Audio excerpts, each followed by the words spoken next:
Alright, so today we're going to talk about the scavenger hunt activity that you guys have in your activity bags.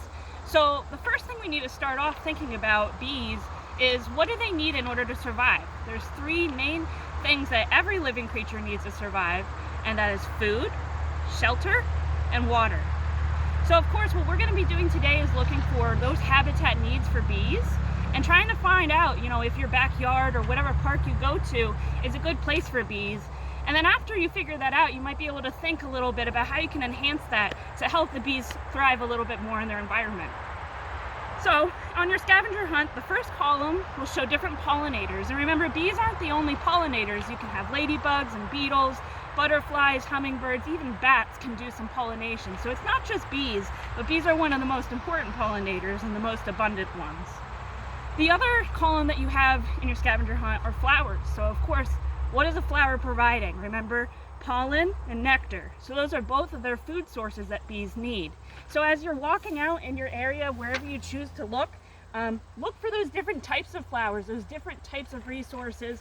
Some flowers are a little more sugary than others, some have more pollen than others, so depending on the species of bee, they're going to favor some flowers over another. But just have some fun looking at all the different flowers, all the different species of bees that you see, and really try to make note about which ones are their favorite ones and which ones they prefer. And don't forget about a water source. Of course, I'm here at Johnson Flats, so right over here is our fishing creek. So of course they have a whole bunch of access to water. But you might have a bird bath or a stream or something nearby in your yard.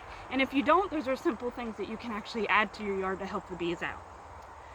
Likewise, when those bees are making their own houses, a lot of the times they'll use some grass clippings or some fallen leaves or mud, and they'll actually make their own little hives out of those materials. So while you're out here, try to find those extra materials that they might use as a home.